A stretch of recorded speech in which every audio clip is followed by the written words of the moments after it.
I wake up and just go back to sleep. Me too. It's good because you're dad. Yes. Or I would like a motivational speech right now. Well, Dave's good for motivation. Motivate me to be better in my life, be better in hunting, be better in family. Give me something good, Brinker. I mean, if you it look, just comes. I can't think about it. It's just got to come out. if you look at Dave Brinker, he's got a fresh Dude, haircut. Dude, he's Utah now. I mean, You look like you're 22 years old that right is now. a slick haircut. I'm 43. So can't- my Don't biological look age is right now. 18. What? You don't look it right now because of the haircut. I'd say he's in better shape than he's probably ever been in. I think ever. Ever. Actually, He's a little jacked. Dustin and Mountain Tough asked me this morning, and I was trying to think. I think it's ever. Ever. This is the best shape you've ever been Ever. in? Like even like teens, like when you're high school. Dude, I was drunk 4 nights a week when I was a teenager. And Don't now listen to what I did, kids. Don't do what I did. And I'm now it's saying- only 3 nights a week. No, just kidding. When I did Mountain Tough for that year when we were testing out those programs, I have to admit, even in my mid 40s, I was in the best shape of my life. Dude, it kicked my ass. Like the best shape of my life. I think a lot of it's that, but more than, and then there's other stuff I do like jujitsu and stuff that helps. Yeah, I need to get But back it's more to that. watching my diet and just my total lifestyle as a whole. Because if you just work out but you eat a bunch of shit and don't sleep and blah blah blah, you're not going to be in great shape. Yeah, but But like I'm pretty protective over my sleep, what I eat. I do jujitsu 3 days a week, mountain tough or something equivalent at least 3 to 4 times a week. And then I have an echelon bike, I ride that. And then during hunting season, dude, you know what's crazy? After hunting season, are we talking right now? Yeah, we're live. Oh, welcome to the GOHUNT podcast. This is our intro. this is how they do podcasts. This is how we do podcasts. He's the best. Yeah, this is perfect. I came back from elk season after Montana. So I did Oregon, Idaho, Montana pretty much in sequence. And I hit the jiu-jitsu mat, and dude, my cardio was unbelievable. Like I could roll all night with these guys. And usually in jiu-jitsu, you'll do 2 or 3 rounds and you're smoked. Mm-hmm. And I'm like, oh my God, dude, hiking in the mountains is the best workout. Mm-hmm. Yeah. Unfortunately, not all of us can do that all year, right? So you got to find these other things to do. But all this off-season stuff's great, and I feel great. But that fall kick in the ass of just miles and miles with weight, and then at altitude, it's like blood doping. Like it's you just come back and your cardio is just off the charts. What was the change? Like what happened in you? What flipped in you that you were like, I'm gonna make all these things more of a priority? And was it one at a time, or did you just go full tilt on all of it? There's a lot of things like that I've talked about on multiple podcasts, but like just what I went through after I left Sitka and all that stuff. I had to make changes physically and spiritually and professionally. But the last ship that fell that really changed my perspective on this stuff was knowing several people with health problems. Like at a And- similar age? Yes. Gotcha. I have a very good friend who has pancreatic cancer. Mm-hmm. She's 43. Obviously, I've seen a few of those situations recently. Yeah. But I can't remember. It was about a year and a half ago or so. I had a spot on my shoulder. It was like almost like a mini tumor looking thing. It's like a bump. So I went to the dermatologist, and she usually they're like, it's all good. She her eyes lit up. She's like, what's that? And I'm like, that? She's like, yeah, that. How long's that been there? I'm like, a few months. She's like, that's not good. We gotta, I'm taking that thing off right now. We need to get it in. I'm like, what are you talking about? You're scaring the shit out of me right now. Right. She's like, sorry, I'm not trying to scare you, but I remember this day. I remember you called me that day. She freaked me out. Yeah. And she's like, I'm like, well, whoa, we were just joking a second ago. Like, give me the best, worst case. She's like, well, spots like that, unlike it wasn't a mole. Mm-hmm. She's like, there's this really bad type of skin cancer that looks like that when it starts, and it goes really fast. Like it can metastasize within a month or two. Oh, Which means it goes to your organs, within a month or two. yeah. Yeah. And it's semi-rare, but not that rare. Anyway, she's like, I'm not saying it's that, but that's what it kind of looks like.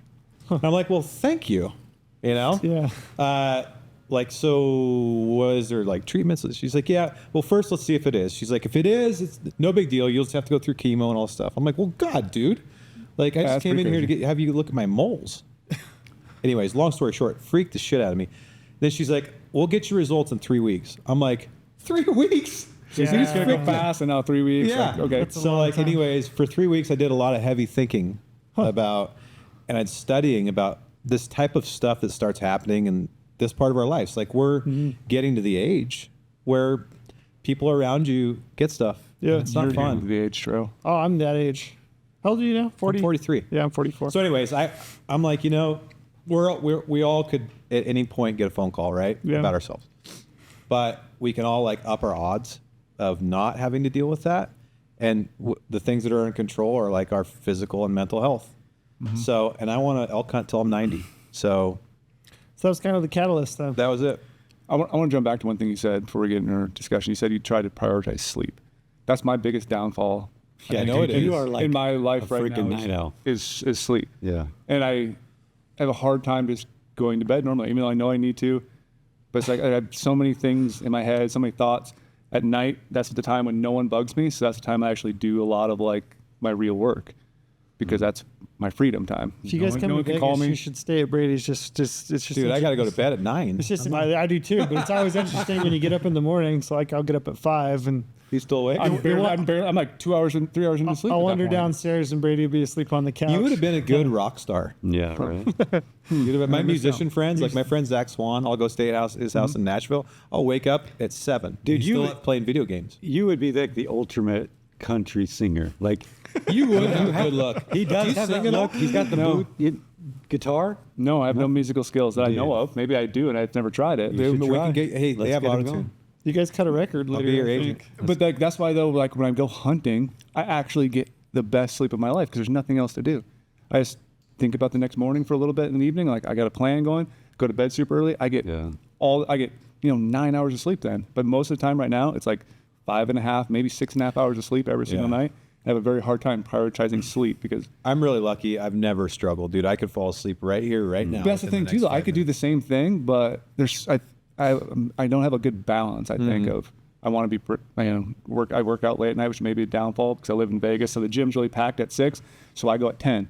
So then I'm staying up later, and then I do work afterwards. Then I got a shower, and it's like Yeah, I if mean, I go to that's, do- that's part of the problem. You're getting your body all amped up Yeah. at Yeah. 10, 11 Yeah, o'clock you're at not supposed night. to go to gym at night. Go in the morning, bud. I'm Yeah. not a morning. I've never been a morning person my whole entire life. gotta flip Maybe I got it. to try to switch it. That's why I've tried to start running in the morning now. But I Just trying wonder to if break somebody's that. circadian rhythm, if that's like you're consistent that way, I wonder if it's really different for you than it is for somebody that goes to bed at 9 o'clock every night. Like Yeah. if you Yeah. consistently go to bed at 1 in the morning or Yeah, whatever. as long as he's getting a certain amount, right? And I don't feel like I'm dragging throughout the day, but I know my performance is probably better. When Yeah, I'm but going to you're the gym, still I might young. get better benefits by actually sleeping. Yeah. You're listen still to all young. that You don't stuff. have kids yet.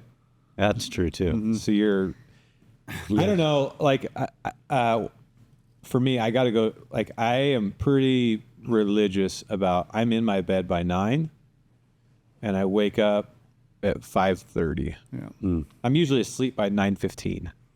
I'm kind of a wuss when it comes to these things. I'm the same as Dave. We have you the really? same Yeah. schedule. We talked about yeah, this. He and I, we're lockstep. Really? And I'm out, Yeah. dude. My wife's kind of a night owl. She has a hard time. Dude, I am out. As soon as my head hits the pillow, and it pisses her off to no end because she can't sleep. Yeah.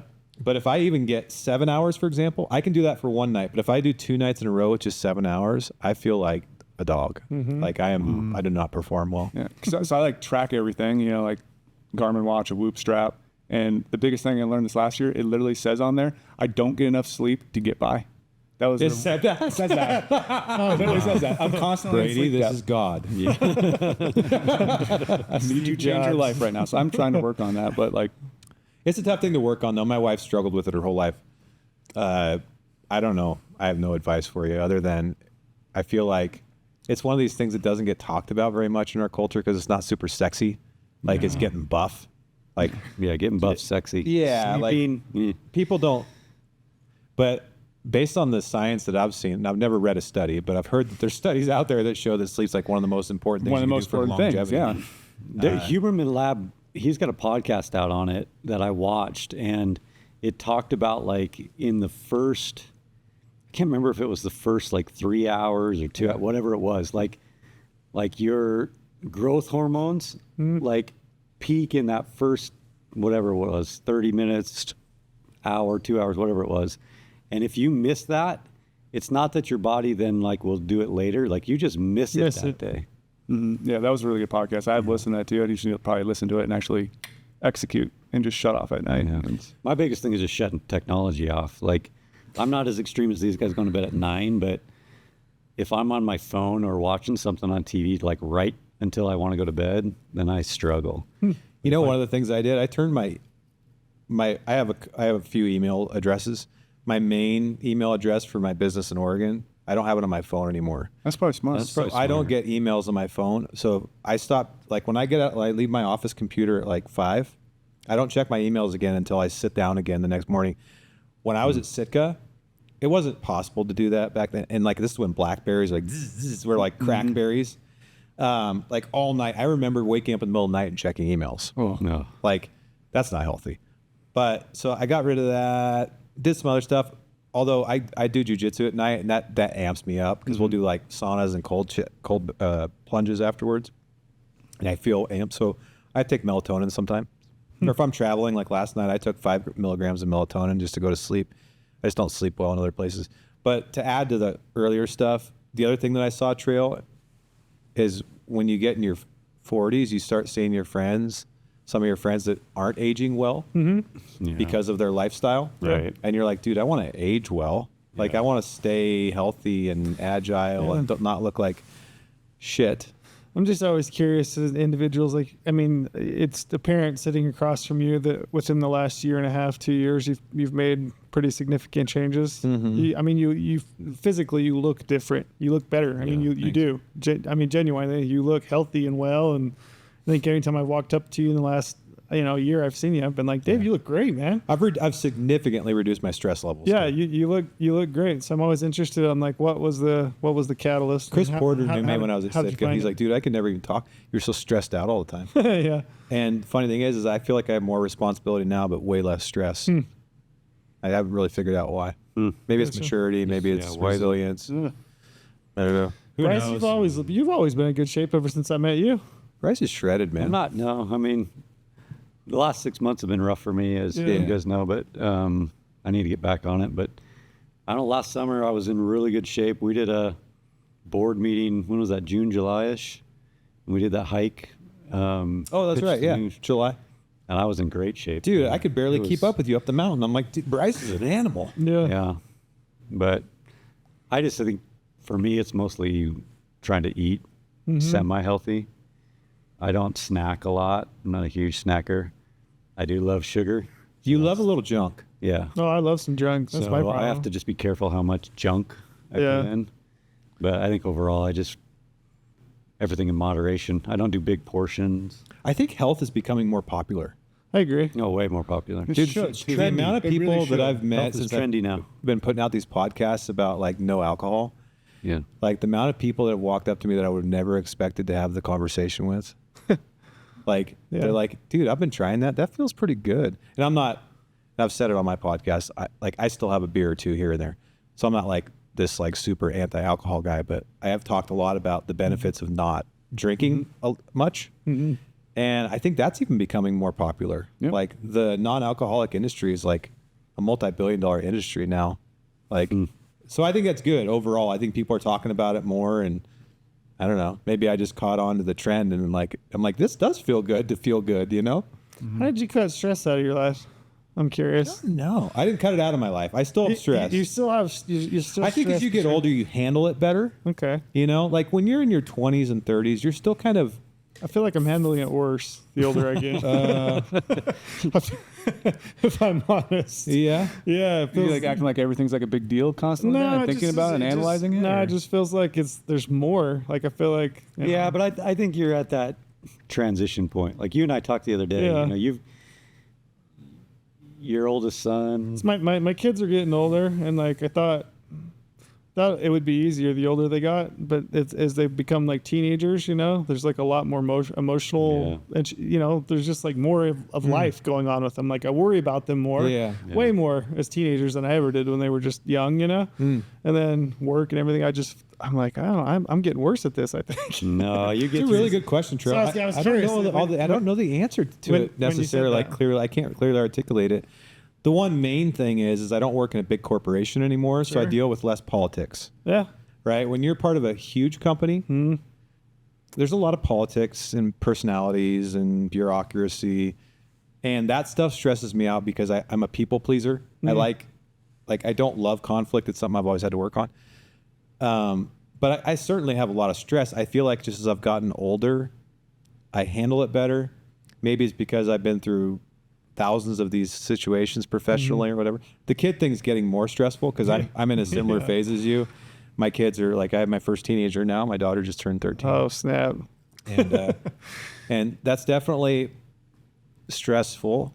But I don't know, man. It's significantly reduced. I need to do some more deep thinking about it, and I don't know how to answer it. Yeah. Maybe it's also because I'm more physically and mentally healthy that I handle it better. Yeah. That could also be it. Probably. That's probably it. Yeah, could be. Yeah. Could be. But I do think, like, I watch my dad. This also could be it. My dad, he's the older he's got, he's just like kind of has this attitude of like, pff, whatever. Like if there's a bad situation, there's one situation that happened in my business that I'm in with my dad. It was pretty nasty. And I was like over the moon stressed about it. He's like, I'm going fishing. I'm like, you're going fishing? Huh. I'm like, we got to make phone calls. We got to solve this. He's like, nope, fuck it.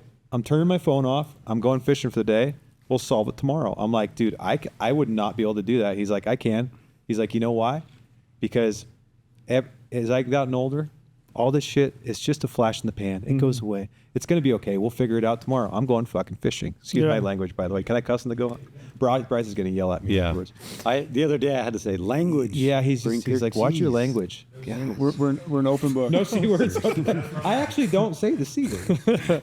We have had that issue. That's why we not internally, but I wouldn't have guessed that. But watching my dad like handle situations the way, because it is true, man. Like someday we're all gonna die, and all these little problems that we have most of them you don't remember even a week after they happen, and 99% of them you for sure don't remember a year from now. Yeah. So it's like if you have that outlook on it, it's like, yeah, this is a little bit of a headache right now, but it's gonna go away. I think what I've been through the last 6 months has really changed perspective for me on what really does matter and doesn't matter. Like, so many little things that just bug you and annoy you.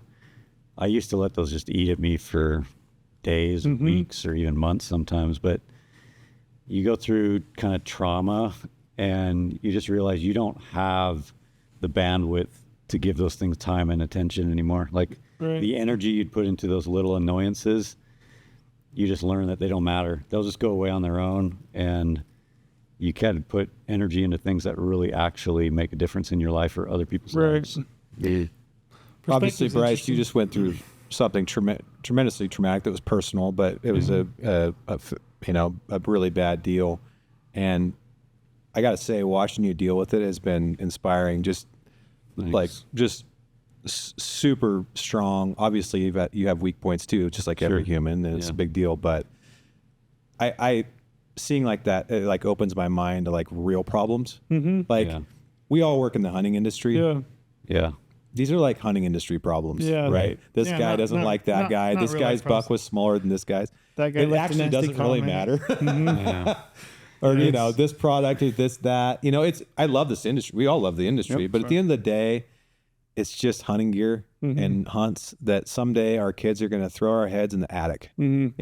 So if you can't find some more meaning in what we do, or like not get too hung up on all of it, I don't know. I find a little comfort in just knowing that. Yeah, perspective is interesting, isn't it? Yeah. And trying to retain it and kind of maintain a clear perspective, because you can get I mean, I was sitting here earlier looking at YouTube comments and just, Oh, jeez, man. You went to come on. the To the pits rabbit of hole. hell. And then I'm like, did I answer these? I'm like, I don't know. I feel like I should. What And is that's it the about- problem because we're supposed to read I them. don't have anything to hide. I'm not like, you What know. is the but- problem? Yeah. What is it?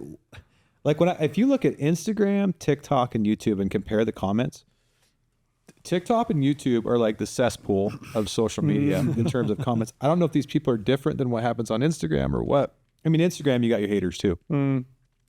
But YouTube, you start reading comments on YouTube. You're like, dude, there's some unhappy people. I on want to know if these YouTube. people are actually real who are commenting because like I've never met nasty people in my life for the If most they, part. Rogan was talking about this the other day. If it's like Nate 085765ABC, it's like a troll farm.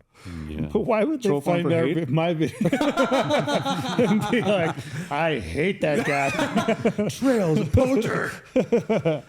Yeah. I don't know, man, but if you start reading that stuff, it can make you feel like garbage. Sure. We can all pretend that it doesn't affect us, but if you read it, it will affect you. But I think that's the lesson there is like, if you look at that, I mean, what is a comment on YouTube from somebody that's, you know, nameless, faceless?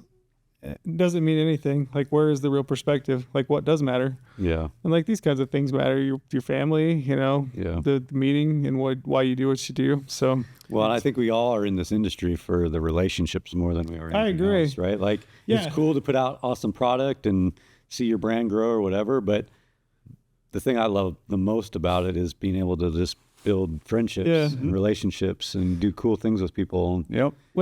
when did you decide to start PEAX? Like, what was that decision? Is it something you'd always wanted to do? No, so I was in financial services for a long time. I was in a partnership for a real estate asset management company.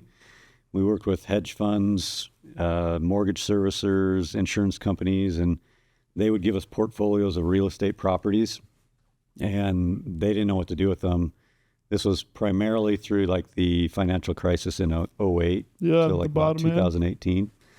And just millions of foreclosed properties, and they had no idea what to do with these things. So we would just take these portfolios of real estate properties and we would figure out the disposition strategy on them. Sometimes we'd want to fix them up and sell them. Sometimes we want to rent them. Sometimes we'd want to pool them and sell them off again.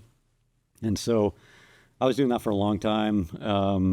And, you know, we made a heap ton of money doing that, but it was always a problem. Like, we talked about stress right now, right? Like, that was the most stressful time of my life, where every phone call you got, you just dreaded picking up the phone because you knew on the other end somebody was not happy about something. Oh, that's hard. And so all day long, it was just vendor problems, customer problems, system problems, employee problems. I mean, it was just one problem after another. How long did you do that? Well, I started in 2000 doing that. Oh, wow. And then got into a partnership in 2008, and then rode that out till I sold out of that partnership in 2016, Gotcha. and then consulted back to the firm till about 2018 when the other partner closed down.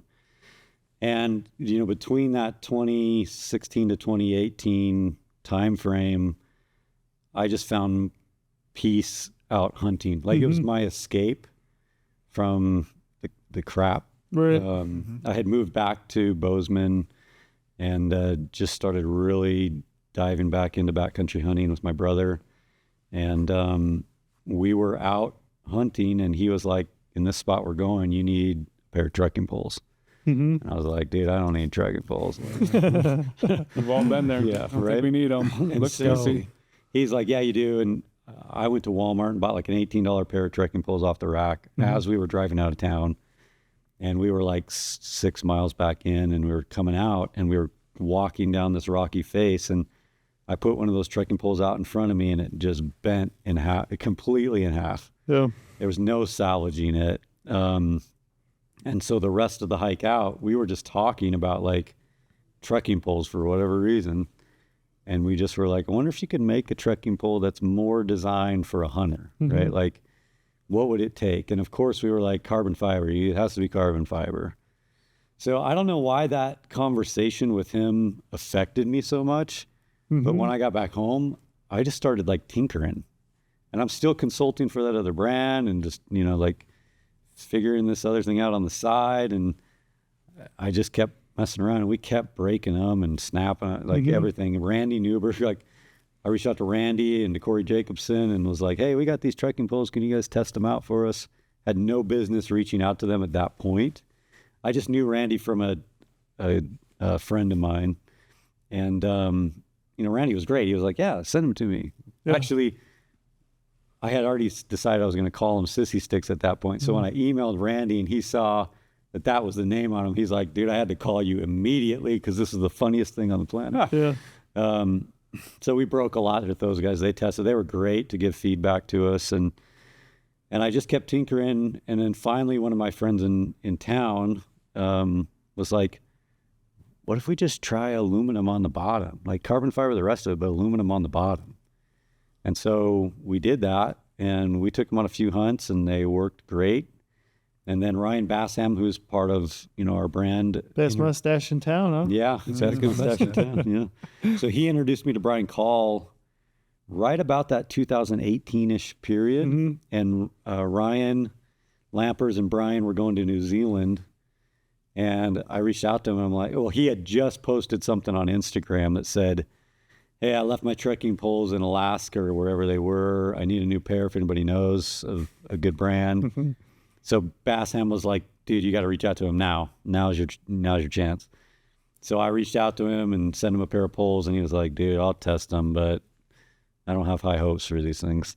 So they took him over to New Zealand and came back and were like, we can sign off on these. These survived the trip. These are legit.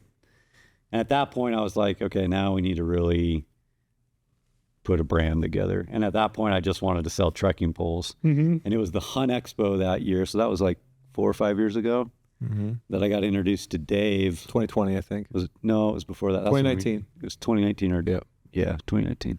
Anyway, so I got introduced to Dave and was talking with him, and then were you looking at it as like, oh, this is just like a nice little, it's something I'm interested in. I'm passionate about hunting and this little side business. Yeah, I originally just thought it'd be a little side hustle, like sell some trekking poles here and there and whatever. But when I decided to actually launch them, after Brian kind of endorsed them, and he was our first brand partner. I invested in the first PO, and I was super nervous because I'm like, dude, this is a lot of money. Yeah, you're putting money out for something that I don't know if it's going to work. And we sold out like in the first 60 days. And then we bought more, and we sold out again. And again. And so I was like, wow, hunters actually like a product that's built for hunting. Yeah. And so that was kind of the catalyst of like, wow, this could actually be a legitimate business at this point. And then again, we got with Dave, and Dave was great to like help provide, because all the knowledge he got from Sitka and all those early days. I just remember when we very first met in a little room, and I pulled all these different like prototypey products out, and he was like, he wasn't even interested in the products I had on the table. He's like, what do you want to be? Like, who do you want this brand to become? And I'm like, well, I don't know. I just want to sell stuff. Yeah. But Dave was like, no, that's not good enough. So he just really helped us navigate through that, look at the bigger picture. We knew that Sissy Sticks couldn't be applied to any other product offering, right, other than trekking poles. So we went through a rebranding process. Unless you're making chopsticks. Yeah, exactly. Backcountry chopsticks. So that would actually be funny. That would be funny. There you go. I got royalties on that. True. Okay. Yep. So, we just went through a whole rebranding exercise. Tried to look at the bigger picture. We spent like a year on that. It was literally almost a year. So in August of 2020, we relaunched as PEAX equipment. And at that point, we kind of had a good idea of what our roadmap was going to look like and what lane we wanted to stay in to avoid, apparel and backpacks and everything else that everybody else already does. Yep. And they do it well. And so, I don't know, what else, Dave, from getting into it, I guess. I was shocked because we sat down here in 2019 on a little bench, and I'm like, all right, because I was kind of missing the industry a little bit, and I'm like, so how many trekking poles are you selling? And he told me, I'm like, are you freaking kidding me? Really? That's interesting. I'm like, that's pretty impressive. And the biggest thing for me at the time, and still to this day, is, do I like the human? Do I believe in the human? Right. Telling me, because I get pitched on being part of stuff fairly frequently. And if I got to because I know what it took to build Sitka. It's like, a cumulative decades of people's lives, right? Mm-hmm. It doesn't just happen overnight. So I'm like, do I like Brice enough to say, yeah, let's do something? I know that's like a decade commitment at least. So, but when I saw and the product and I heard his story and I got this feeling like he was a super genuine dude, really intelligent. I like surrounding myself with people that aren't C students like I am. So I'm not an A student. and so I'm like, then we met in Bozeman. The second meeting was in Bozeman. Yeah, second meeting was. And that was when you set the trekking poles on the table. And what I saw was like a tremendous opportunity that far outweighed just trekking poles. And yeah, it was like an effortless decision for me to get involved. And then once we started really batting around what we could do with this company, like spending about a year on like, let's really open the aperture up. Let's think about this. Like where would we want to be 10 years from now? You start doing that. Then it got really fun in my mind because I'm like, I know how to do that. Right. I know how to do that. I've done that before. So the coolest thing is though, man, what I really enjoy about our brand right now is the group of people that we have. It's such a positive environment. There's a dark underbelly to every industry. So our industry is no different. And I feel like we have a good group of guys that, and we're just trying to build great product and put it out there. And we're growing really fast. Yeah. We have a roadmap that I think benefits all Western hunters. And I'm excited. Like, I'm like, gosh, I see what's coming. Like, just wait. I like the vibe of your booth. I mean, just your booth and your store in Bozeman. Like the color palette. I mean, even it's just bright.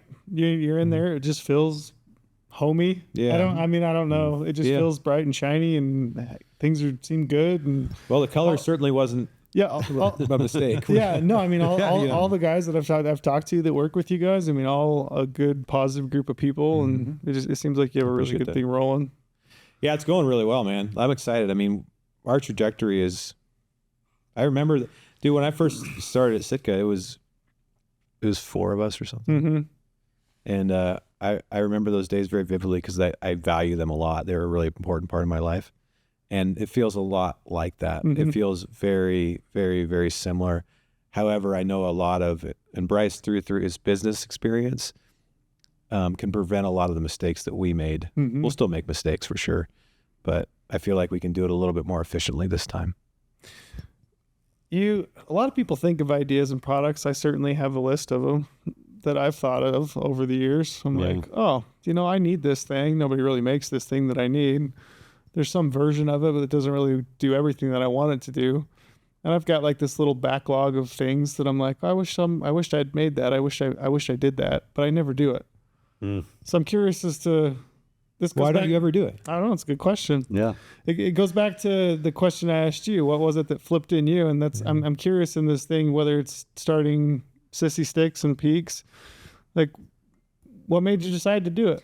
I think for me, it was, like I said earlier, I was so burned out on the stress of being in the financial services industry and just constantly being faced with problems. And, lucky for me, I was in a financial position where I didn't need to just go get another job, right? When they shut that other brand down, I didn't need to just jump right back into another role in a financial services company. And so because I was just so burned out of that, and I just had such a negative outlook on business and just the corporate America lifestyle, and I hated wearing, the slacks and the wingtips and, all that stuff. I just was like, the next thing I'm doing for me. Yeah. And I'm doing something that I'm passionate about and that I love. Was it fun when you get started? Like the creativity of it? Yeah. Like picking the materials and the pattern? Yeah. And The earliest time of this brand so far was probably the funnest as well, because you just were always, number one, you were learning so many new things. Yeah. Anytime you're learning something new. Yeah. You just felt like, wow, I'm being enlightened almost right now. Yeah. Like all the different things you had to learn. and testing little things and products and materials and all that kind of stuff.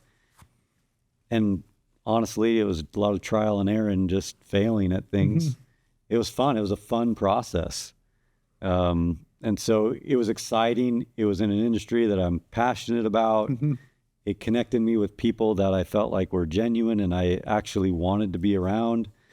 So I think for me, that just was the switch, right? Like even from the earliest days, it was like, this is something I know that I'm going to enjoy doing. And here, 4 years later, it's still something that every day I wake up and I'm like, dude, I'm so glad I made that decision. I'm so glad that I took the leap of faith and tried something that I felt like I'd like. Yeah. Trail, you and I have talked about, when I had you on my podcast last, we talked about that bull, or we talked about hunting, and you said something to me that stuck in my mind that I think can be tied back to your question. Okay. Which is, you said flip it and reverse. Well, I just want let's do a little therapy session here, bud. You told me that I'm to the point in my hunting career where I'm so confident in my skills. When I get out of the truck, I know I'm going to be successful eventually. It's just a matter of time, right? Yeah. Like, I think a lot of it, it's not, and I wouldn't call it a problem because I don't think everybody should start a company. I don't think everybody's wired that way. Yeah, it takes a lot of things. But the number one problem that I've seen is people aren't willing to bet on themselves. Yeah. It's like this matrix that someday I can't remember if it was the red or the blue pill, but at some point you like take the pill where you're like, whoa, I can like get out of this thing and like I can manipulate things. Great movie. Dude, that movie has so many things to learn from. But there's so many people in this industry that have ideas that don't ever do them because they don't want to bet on themselves. I'm not saying that's you. No, I'm just saying that's a common thing. Sure. And I get it. I get it. I remember at least the year where my mind switched where I'm like, I think I could do this myself. I couldn't have done it. Like when I started SITK, I didn't know jack shit. I was a C student. I learned most of my skills because of like hard work and the people that I worked around that were really smart and did really good things. But I got to a certain point where like my friend Jeff Sposito, when he left Sitka and bought Stone Glacier and took it to where it is today, I was still at Sitka and I saw that. I'm like, Jeff's the guy that we came in his cutoff shorts and his sunglasses, his tank flip top, flops, and drank margarita with us. And we hired him and I grew up with this guy. Like he's my best friend. If he can do it, I know that I can do it. That was one of the things that shifted my brain. I'm like, wait a second. Like, I've been watching my dad do this. My dad's never had a real job. So like there's this the switch that goes off in your head. It's like, wait a minute, I can do this. Just like I go out and kill an elk on public land and pack it out. Like you can do it. It just takes solving tens of thousands of problems. Yeah. But if you're wired, I think that a lot of hunters are.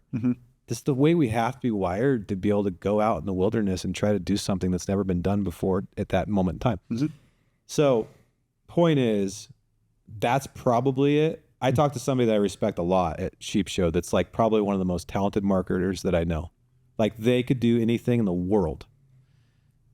And that human told me that he's like, I'd really just like to bet on myself sometime. And I'm like, dude, do it. I will like go. Like, what the hell are you waiting for? He's roughly my age. So I think it comes down to that. Ideas are great.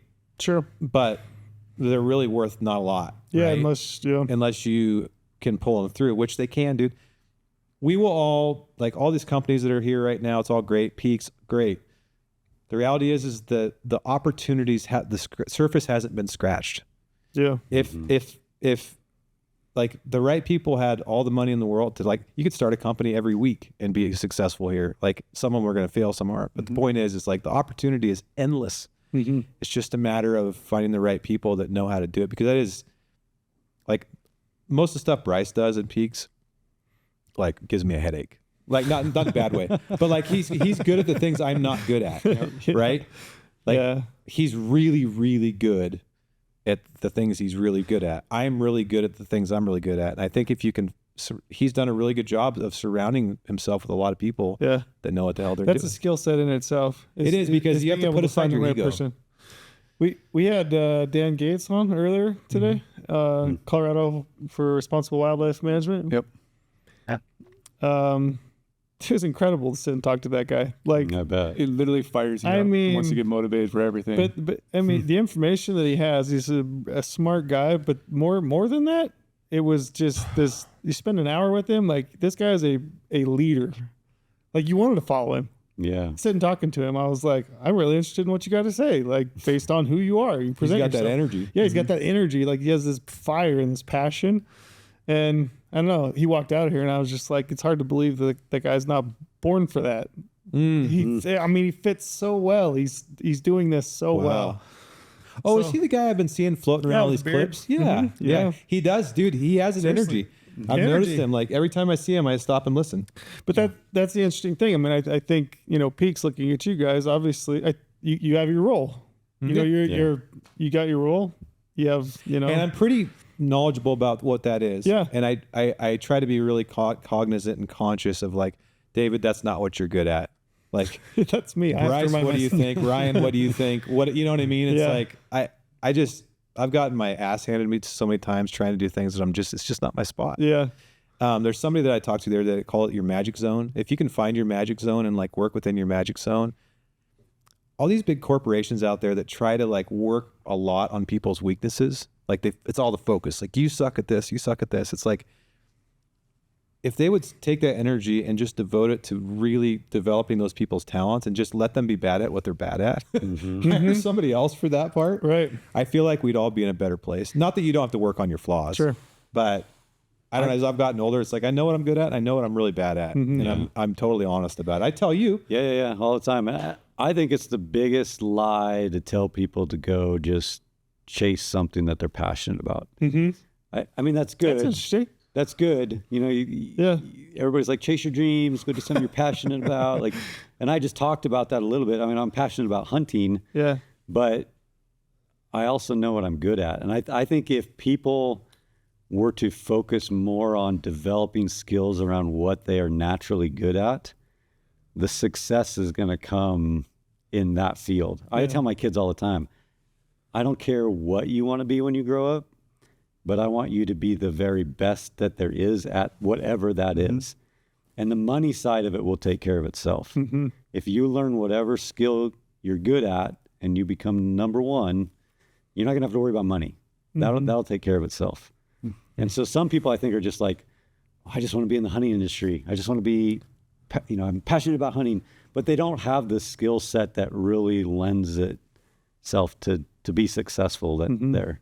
They'd be better at Well, if you're like me, you mechanical got engineering or to, whatever. you also might have like a natural talent, but it needs a lot of developing. Like I needed to work at Sitka for a decade, really Right. hard around people that were really good and smart, because I may have been naturally talented in certain areas, but it was just raw. Like it's not, most people, like what I would do if you're a C student like me and you want to work in the hunting industry is go get a freaking job in the hunting industry.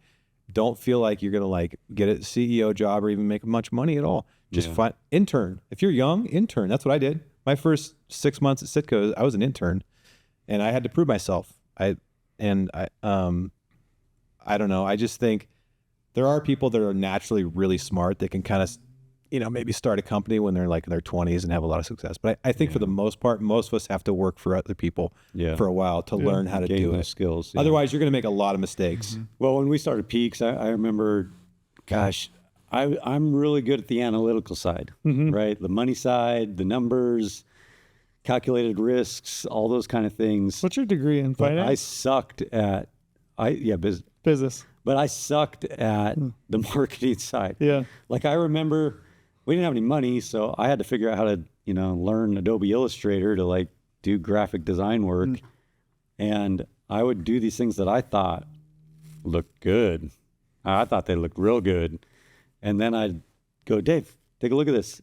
He would just destroy them. He would tear them apart and simplify them. And all those things that he was good at is what helped to build the brand really, because he had a different skill set than I did. Yeah. And now you're getting really. And now good, I'm Mark, actually pretty to where good. It's a little annoying. I gotta be honest. You gotta stay back, Brice. Developing an eye for it. No, he's put a lot of time into, because he's an open-minded guy. He's a smart guy. He knows that as a founder and a CEO, you have to do a lot of things, right? And sometimes Brice has to sit down and design emails for the next month or whatever, and he's just learned how to do it. But it's just, I can't remember who I had on my podcast the other day that they were talking about. Oh no, I was talking to Josh Smith at Montana Knife. He said you basically, to do what he's trying to do, you basically have to forcefully become a elite problem solver. Yeah. And it's like, you don't have a defined job. You just go in every day and solve 200 problems and then go home and then do it again the next day. And that's basically what entrepreneur or starting a company. And it's also really messy, dude. People think it's like this beautiful thing. Oh, that's the thing that drives me crazy. We're again going down some of these rabbit holes on these forums or whatever, and people, PEAX just is throwing their money around and whatever. I'm like, you have no idea. We don't have money, right? Like we have me and Dave and a computer, right? And so they don't get that. We do a lot of stuff ourselves. We're not hiring it out. We're not paying people. We're learning the skills, and we're taking the time to develop our talents and learn new things, but we're grinding it out. And on the surface, it looks like, we're just, we're exploding and growing, and we're doing awesome as far as that goes. But behind the scenes, we're grinding. We're grinding hard. No, we didn't raise any money. We've never gotten taken any money from for anybody. it. And we're bootstrapping it and growing it, and which is the best way to do it. No offense, I've raised money too. I've done that whole game. But point is it's just a freaking grind. And honestly, like, I'm part of the company and whatever, but a lot of it's on his shoulders, right? I only get to spend part of my week in this brand. And so if you're going to do what he's doing, it's really hard, dude. I could see it in Josh's eyes last week at Montana Knife. Like, he's on a rocket ship, dude. He was a lineman 4 years ago.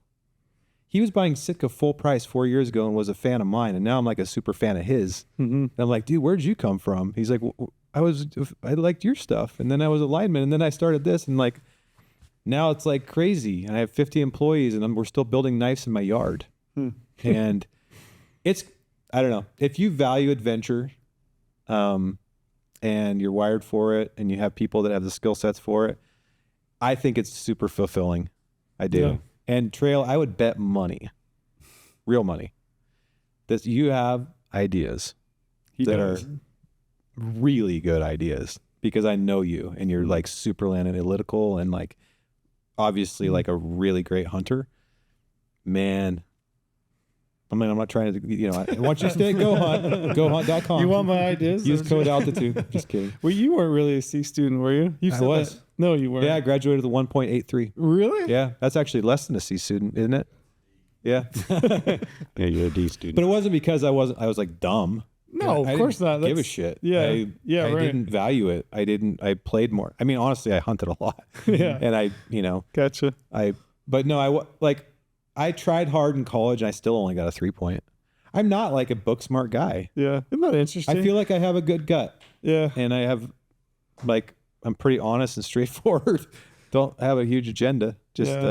My dad just said, you don't have to be smart. You just got to speak the truth. Yep. And like, do what's right, and you'll do fine. That's kind of how I've always, my little brother is like a genius.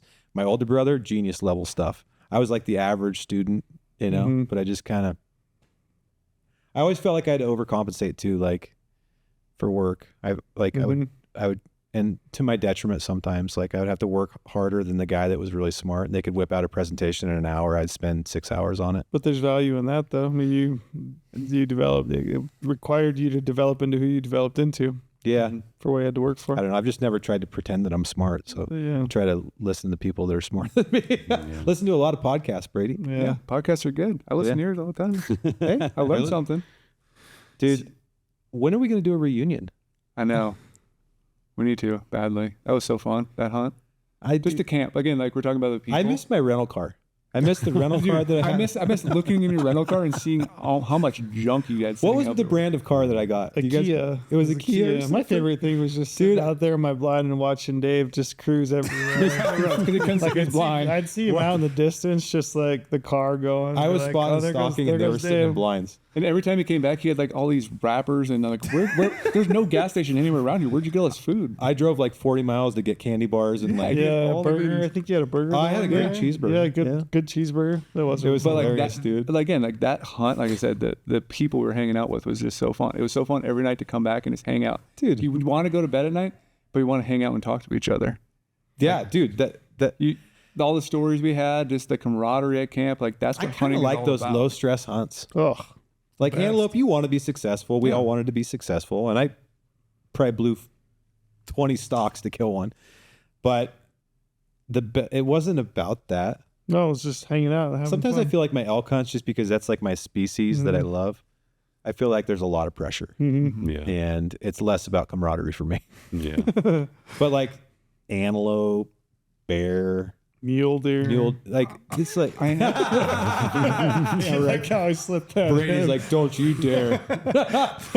I'll spend a month alone. But I am starting to get this blacktail bug. Really? Black-tailed deer? Yeah. Where'd you get that? They look like a mule deer. They live Do you know the story? Have you ever talked to Jim Heffelfinger about the story about that? Oh, No, but like he shows in the podcast I did with I him. really kind of want to hunt blacktail and just soak up a different hunting style and learn hunting a new species and how I can then morph that maybe into some mule deer stuff. And I do enjoy where they live, and I want to do like the thick jungle, like a real blacktail. hunt. I know like a guy. True. I know a hard guy hunt, that and lives there that would be happy to take you. It's like that's kind of what I'm excited to try to do. So I'm actually thinking about maybe doing it this year. You should. Like, getting out of my comfort zone, hunting a new species, Yeah. hunting new terrain. Like I'm used to big mountains, open scenery. If you took your strategy or your tactics that you use for mule deer and applied those to blacktail, most people don't do that. Mhm. Most people do not work very hard for blacktail. They're driving around their truck, glass and clear cuts.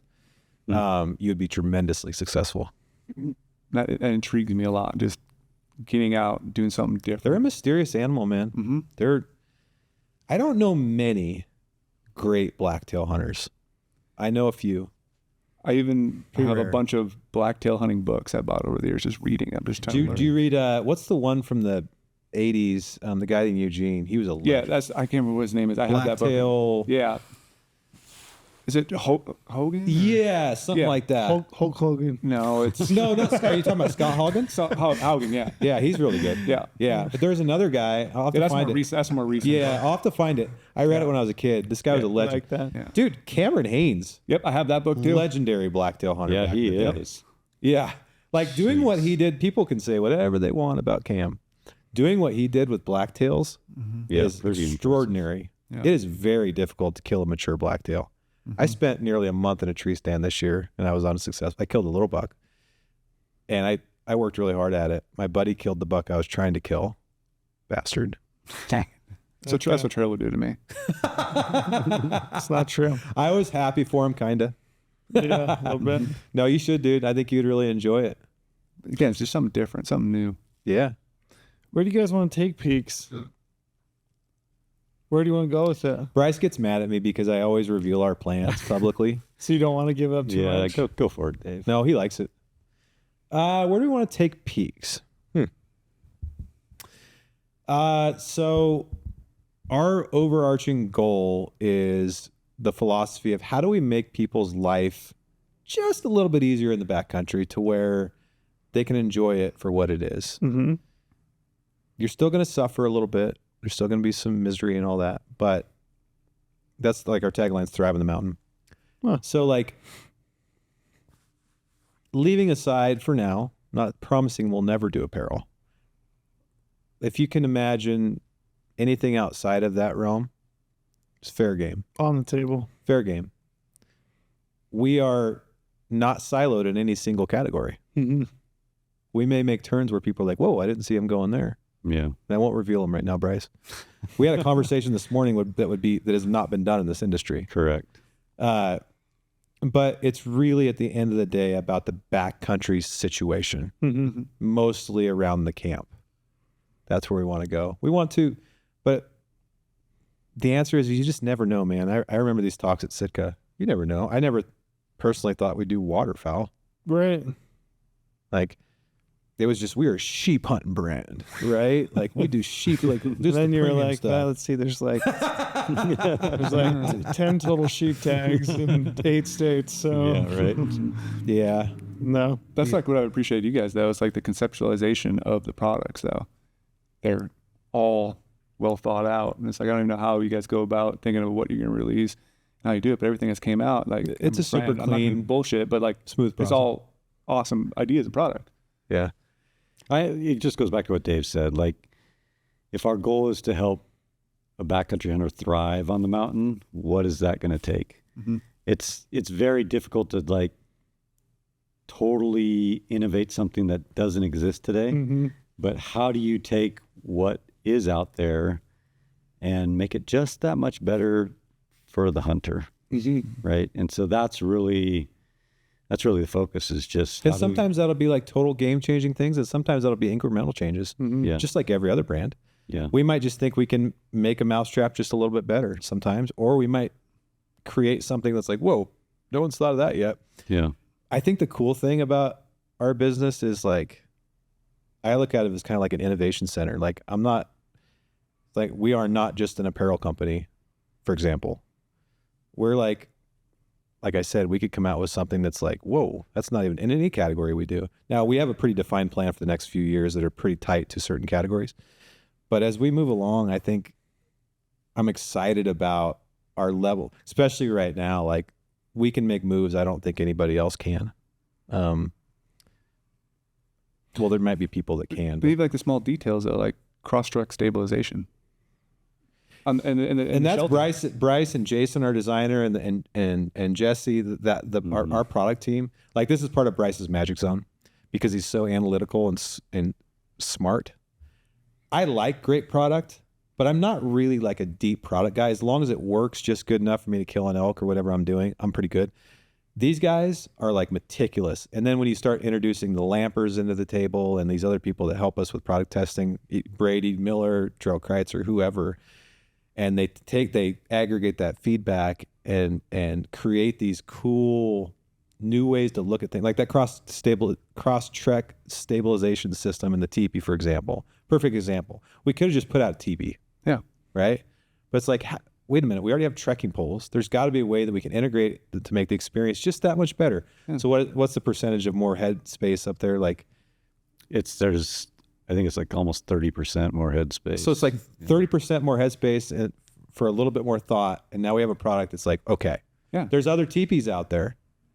But back in the day, it was just hanging P-cord and trying my clothes out. But now it's headroom. I can hang gear. In Alaska this year with Brian, we literally hung every single piece of gear up there. Backpacks, boots, everything to try to dry off and close everything up top, make everything dry. Like that little piece. Like, it seems like very simple, but it makes that. Speaking of that, Brady, I got a sneak peek of your film. Oh, I hasn't haven't even seen a it. sneak peek I know. yet. Dude. Do you like No, it? really? Dude. Yeah. Is it good? It's good. It's really good, man. I can't wait to see it I on didn't see the Saturday. whole thing. Mm-hmm. I saw moments. We'll all see it tomorrow night, right? yeah. Dude, I'm looking forward to it. it's It's going to be epic. It's so good. I do not watch many hunting films. I'll be totally honest. I'm kind of like jaded, Yeah. but between the photogenic nature of where you were, which is a lot of it, it's just so spectacular. It's everybody's dream. Yeah. And then the moment that you had, I broke down. thumbs Yeah, up. dude. It was, I lost it. Thumbs up. Thumbs up. It's kind of funny that you've seen it and he hasn't. Well, I just happened to be at Lamper's The house guy last likes week. to dig Brady a little bit. I kind of love it. Yeah. Just turn it in a little bit. And I'm excited too, because he said he's cutting this one down. Obviously, it's going to be in a movie theater, but like the full length one, he said might be 2 hours long. It's long. Yeah. He had it at 3 hours, and then he's going to cut it He to 2 just said it hours. was Wow. a 3, and he kept having to kind of. This is like the full feature film. It is. But you know what? It doesn't feel boring. Like, because I told him, like, dude, I have a short attention span. And I started watching, I'm like, Is that why they showed it to you, Dave? They're like, oh, we know. If we can pass the data well, test, Brian knows I'm we're going to be golden. honest. Yeah. Yeah. And I'm like, man, I actually think this could be a really long film. Like, I actually think this could, it's just such a cool story. And there's not a lot of hunts that warrant that type of time for people to watch. Right? Yeah, I mean, It's tough to do that with mini hunts. Yeah, moose hunt's incredible. I mean, that's like a once in a lifetime It kind is. of deal. I feel like, at Yeah, least me for too. me, it's like Me my as number well. one dream. I never thought I would It's in my whole life life. changing as well. Have you done it? Yeah, I went up and just did a DIY hunt with a friend of mine, Steve Opat, and we just went up and did it and killed 2 bulls in 10 days. And Was that last year? It was 4 years ago. Yeah. Yeah, I just did it on my own, but you know, that was like my dream hunt as a kid growing up. Yeah. And I never thought I would do it. Me too. I looked at prices and, you know, the feasibility of trying to put a hunt like that together. I just thought this will never happen. And I did it. And I still look at it as like, I don't know if I'll ever get back, but I look at it as like that was like, you know, once in a lifetime. Like I did that thing. So I think a lot of people look at it. So I think this film is going to resonate with people, you know? Yeah. I think it probably, if you had people write down their dream hunt, that's probably A lot of pretty close people. to number One of one. the top. Yeah, I agree. Yeah. For good reason. It's just such an iconic animal. It is. Like Like I said, the terrain you're hunting, train the bears, the adventure of it all. The bears. What geez. an amazing adventure. Duh, bears. The bears. There was a lot of bears. I think there's maybe more bears than moose. Like there's so many bears. Yeah, it looked like it. All sorts of bear encounters. But I'm excited to see that. I'm kind of jealous. What's the reception of like your bag been? Well, I think Off we're the going to sell charts. out of them this week. So Yeah, we it's been bought- pretty good. We bought enough inventory to last us what we thought would be like, Till May. yeah, May or June. And we're going to barely, I don't think we'll make it out of February. Yeah, so we've had it on the market about a month, and we'll sell out this week. People are Yeah. picky about their bags, Mm-hmm. but I think when people like when you physically watch them look at it and get in it, and they're like, "Wow, a bag has more usefulness than just something." I think Brice said in our video, it's not just something you crawl in and out of. It shouldn't be, because it's a pretty large item you're carrying back there. What if it had just a little bit more functionality that you could incorporate into your night or day? Multi-use. And even if it's just something simple like reading a book at night or like eating without having to get out, like those little things in the backcountry, like can make little things seem like the biggest deal. And so if you can make those little things just seem a little bit easier, it can make the experience a little bit, you know, because you're like sleep deprived, you're hungry, you're tired, you get annoyed. So I think our sleeping bag has shown that you can fuse these features in with the right fabrics and technology, that like you can have a great product that meets the weight thresholds, but also has awesome features. You don't have to be minimalist with everything. Sometimes you do, right? And that's something we have this conversation all the time. Is there a way, and we do believe there is a way, to meet durability, comfort, and weight, and not just look at the backcountry as just weight, right? And sometimes that might mean we may come out a couple ounces above or below, whatever. But as long as we're within a threshold, we feel like if we did that, that means that might be just important enough that maybe you'll carry an extra ounce. Yeah, you're erring on the side of functionality. Yeah. And it's crossing multiple boxes, not just a one-purpose item. Yeah. And like with the sleeping bag, I feel like weight-wise, we came out about exactly where we wanted to. And it's more functional than any other bag out there. So Where is it weight wise? 2 pounds, 5 ounces. 2.5. Yeah, for the regular size. And you're rated at 15. Yeah, so we had it tested at Kansas State University. We actually sent it, and they did the whole copper dummy and the cold lab, everything. It tested at 13 degrees Gotcha. for a male. So we were really pleased that it came in almost dead on, a little bit better than where we marketed Can you walk through that process quickly, that little test? to send it to them. Yeah. Yeah, so they're the ones that have the ISO certification for sleeping bags. So, any brand that wants to actually certify the temperature rating on their bag sends it to KSU, and then they, do their tests on it. They use a copper mannequin, and that copper mannequin, I think, has a base layer on, and they just put them in the bag, and then they put them in the cold chamber, and then as those temperature readings, hit, that copper mannequin gives off, it's got sensors all over. It just gives off the readings, and then they say, okay, well, this is the temperature that hits the kind of a female's comfort level, a male's comfort level, and then what they call the extreme limit, which is actually a female's kind of the lower end of what they would survive in. And so it was a pretty quick process, actually. I was surprised at actually how fast we got the results back. We asked if we could go like film the process because we thought that'd be really cool content, and they said wouldn't no let way, us huh? come in. So you just get this giant report back, right? This stack of papers, this PDF document that just kind of outlines everything, how they tested it and what the results were and all that kind of stuff. And we did the same thing with our down. We sent our down to a lab here in Salt Lake that's called IDFL, and all they do is just down testing. And so we just sent them a bag, and then they open the bag and get the down out of the bag, and they test it for loft, they test it for the clusters, they test it for the hydrophobic, all that kind of stuff. And our down, actually, I was so impressed with the results of the down. You know, we market it as an 850 plus, even with it treated. Most of the time when you treat the down, it might be an 850 plus fill power down, but when you treat it, you lose a little bit of that loft. Yep. And so ours was actually tested at 870 with the treatment on it. And then they do that shake test where they put the down in a beaker with water, and they shake it for 1,000 minutes. And after 1,000 minutes, our down had 0 saturation in it. So we're just super stoked on, the design. A lot of people were worried about the arm ports drafting and losing some heat, which I get it. But, we spent 7 iterations of that arm port to try to get it right. So a lot of effort went into that. The results of the KSU testing and then the down testing, we just felt really confident and really good about where that bag ended up.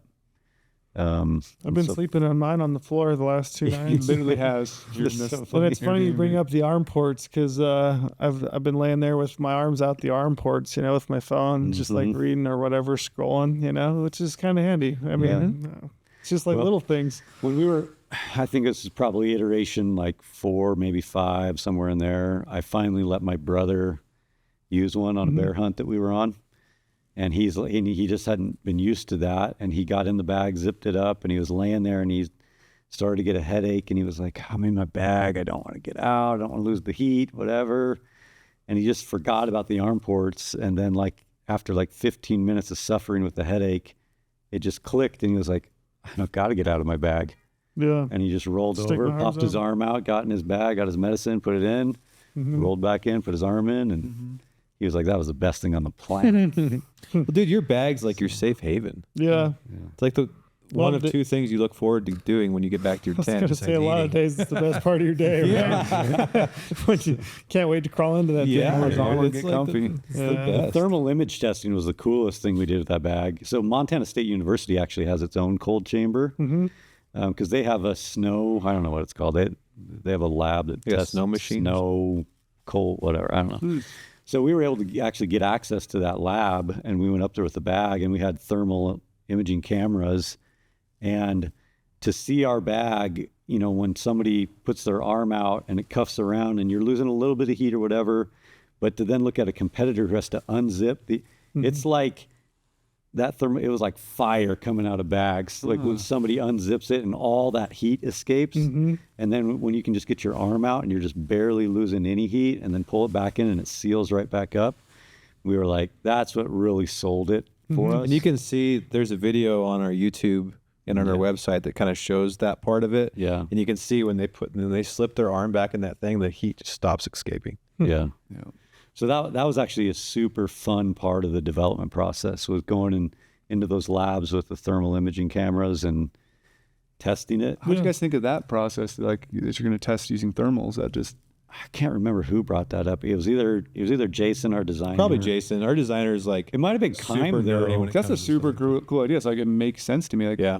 people should be doing that with whatever. Yeah, they're you creating. wonder why I haven't seen a bunch of that already before. Yeah, like even like clothing or whatever. Yeah, and I know that there's companies out there that do it with Do it, clothing, but- but I just don't think they talk about it for some reason. Yeah. Anyway, so the bag's doing great. Thanks. Yeah. Asking. It's, What do you have?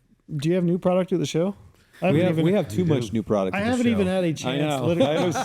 So Half of our booth is new products. basically, all I've done is walk over there, grab people, and walk back here. I haven't even had a chance to Yeah. like walk around and look at anything. But it looks to me like you've got something. Yeah, we wanted to pull the curtain back a little bit at this show, and just let people get a sneak peek at what's coming. And so if you're here in Salt Lake and you come by the booth, you'll be able to see there's a sweet new tarp system that we call the origami tarp. I don't know if that's going to be the final name of it. That's I'm gonna kind have of to like, check it out. I'm a it's big kind of like the tarp guy. code name right now, but It we is. might just leave I it love a like good that. tarp. But again, our designers, they're so forward and innovative thinking that they were like, how can we take a 10 by 12 tarp and convert it into like an actual real shelter that we can use?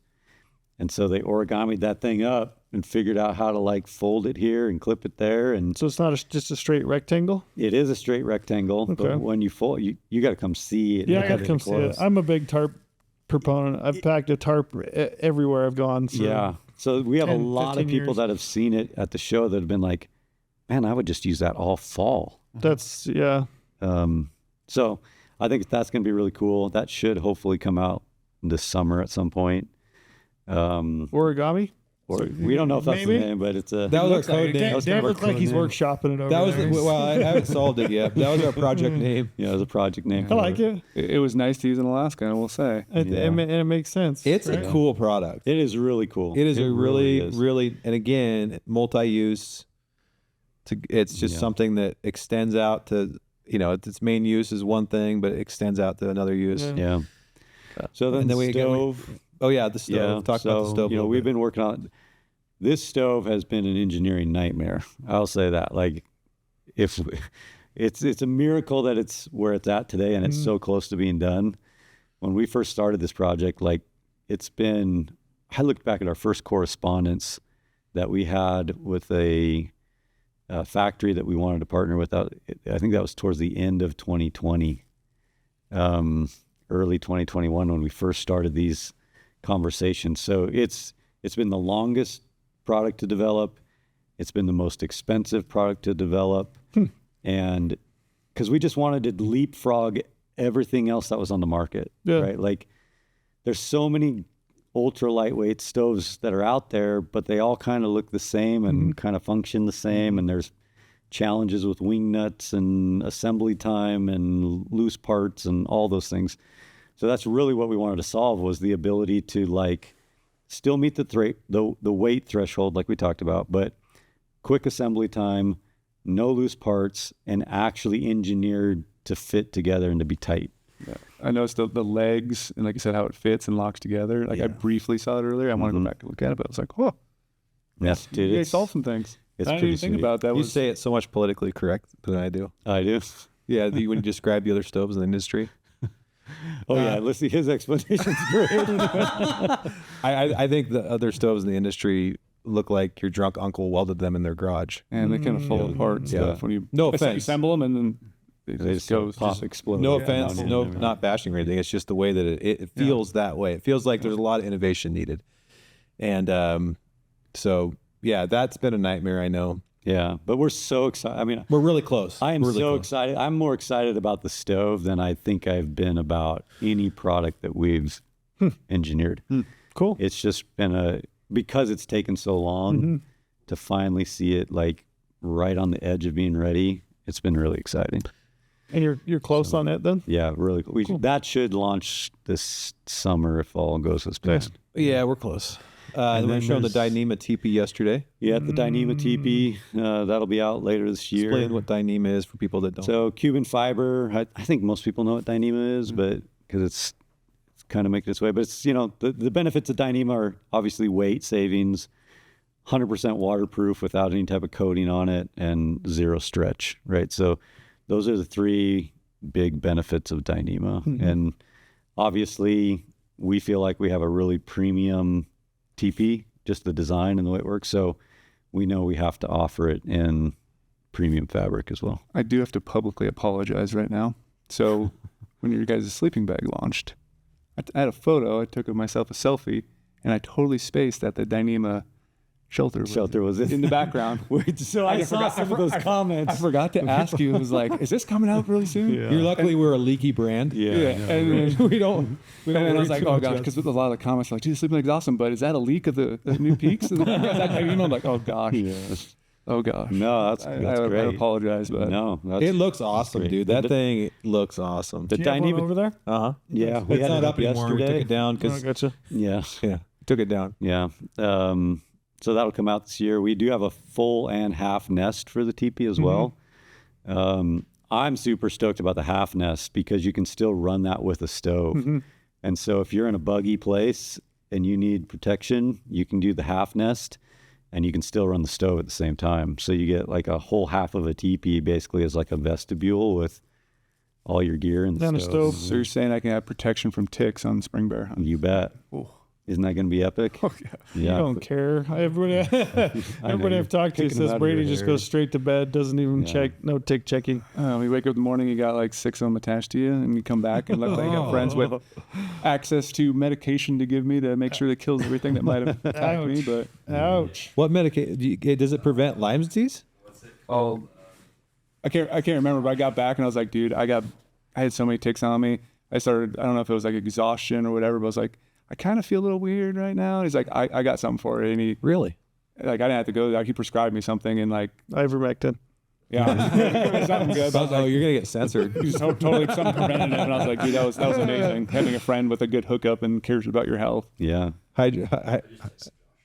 Yeah, we'll figure it out here in a second. But yeah, I need the some of tick that. thing. And I I love hate ticks, dude. Yeah, but like the Not a teepee fan. setup in the spring, I need to have it because I have to dry all my gear out. Yeah.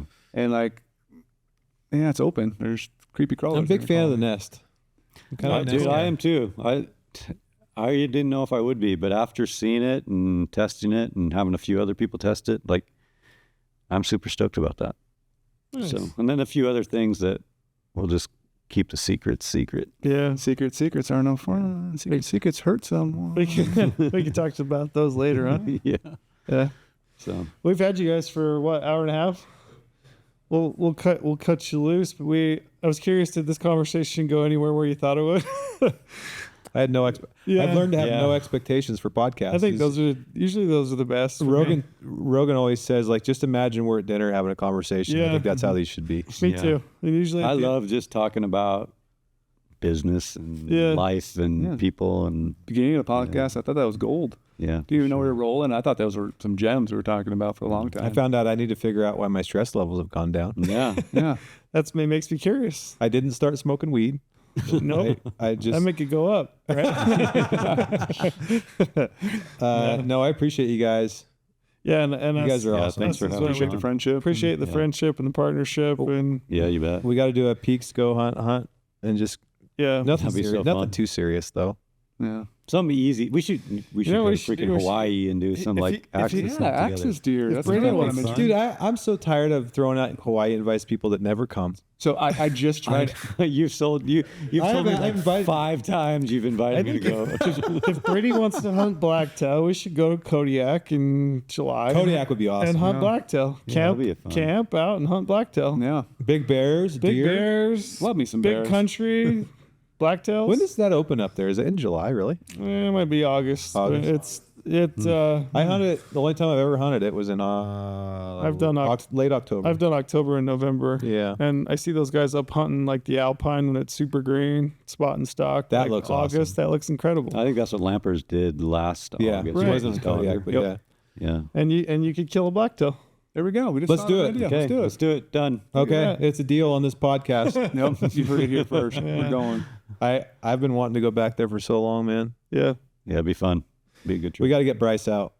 Yeah. He had a tough year. Let's get him out and do some adventures. Enjoy that, I think. That would be awesome. Yeah, I think it'd be an absolute blast. Got to get you back in the gym. Get you shooting that Gotta bow get back again, in the buddy. gym. Got to get back in the bow. If we even do Gotta it, get maybe we don't outdoors. need that stress either. I mean, I'll bring my gun. You guys can borrow mine when you need to. Trail's not going to shoot a gun. You don't gun hunt at all, do you? I shot Naudad with a gun when Yeah, I was in you borrowed Texas. mine. It was, Trail is a little trigger happy. it was I like last day. I already killed a ewe with a bow, and then I didn't know that I was going to get a chance to actually kill a ram. I was perfectly satisfied with the ewe that I shot with my bow, and I was like, that's my hunt. That's the experience I wanted. I'm golden. Nice. And then the last day we had to hunt, Brady shot a ram, and then another ram, 2 rams, I guess, popped up out of this canyon, and the guy we were with, Steven, which is, it's, he's the guy, it's his property kind of overseas. He was like, you should shoot that ram. And, at that point I was like, we're going home tomorrow, so give me the long gun. I'll go shoot one. So, Cool. yeah, I can still shoot. That's the funny thing. People don't think I can shoot a rifle, but it's pretty easy. It's pretty. Especially when I dial it for you. When Brady does all the work for you, when Brady gets it all set up, I set the bipods up treats for me like I'm a him. 10-year-old kid and gets it. Just press the trigger. I That's all you want gotta a do. shooting school from Brady. Yeah, That's what I said on the way over here. I was like, dude, Brady, Yeah. I need you to come help me set I up a can new shoot. gun. And I can kill stuff, but I need to get yeah. better. Yeah, I'll stop by Bozeman on the way through this spring, get your gun dialed, and there we get go. ready for August blacktail. All right. What caliber are you taking up there? 300 rum. You're straight 300 round. Straight rum the whole time. You're gonna shoot. I shot a blacktail this year with a 300 mag. Luckily, I did not ruin any meat. It's all about shot placement when it comes to the gun. Yeah, you could ruin some more potentially, but Oh yeah, my entry was right behind the shoulder, and my exit was right in front of the ham. So like literally, there was no. Well, I might have lost like maybe a couple chunks of shoulder meat just from the. But I was pretty surprised. But it was pretty brutal. If I would have hit that thing in the shoulder, oof, Yeah. it wouldn't have been pretty. So I thought maybe I'll get a smaller caliber for deer. there's no replacement for displacement. Yeah, we should end on that. Take that, deer We day, should, folks. but so far, how many podcasts is this we've done up here? 4? 4. So far, I have not hit a promo code on any. So I'm going to hit promo code at the end. You can use the promo code podcast. You can sign up for a GoHunt Insider account. You're going to get 50 points back in the GoHunt Gear Shop, which you could use towards the purchase of PEAX. PEAX equipment, gear, which you carry in the gear shop. So use that promo code podcast. And on that, we out.